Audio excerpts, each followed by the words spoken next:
So hello guys, welcome back to my channel. আজকে আমি তোমাদের সাথে শেয়ার করবো what I eat in a day summer edition. তো সকালবেলা উঠি, কলেজে যেহেতু যাওয়ার ছিল, আমি মিল্কি মিস্টে একটা মিল্কি শেক নিয়ে ওটা খেতে খেতে গেছিলাম। অ্যান্ড দেন কলেজ থেকে যখন ফিরছি তখন অটোতে বসে বসে আমি একটা ম্যাক্স বার খেয়েছিলাম ক্রিম বলে, সেটা খেতে খেতে বাড়িতে আসি।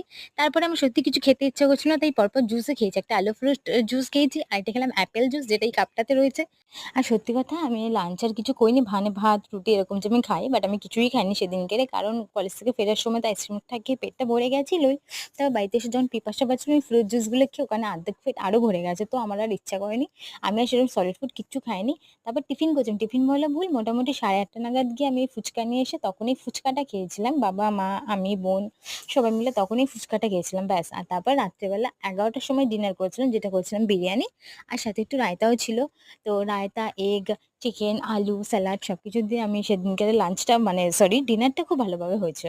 আর ডিনারের পরে তখন ইচ্ছা ছিল একটুখানি মানে মিষ্টি মিষ্টি কিছু খেতে, তখন আমি আবার গ্রামীণ কুলফি, মানে মাটকা কুলফি আইসক্রিম অর্ডার করেছিলাম জোম্যাটো থেকে। আর তোমরা জানো, মানে ঠান্ডাকালে ঠান্ডা খেতে কার না ভালো লাগে, স্পেশালি আইসক্রিম। তো হ্যাঁ, এটাই হলো আমার what I eat in a day. So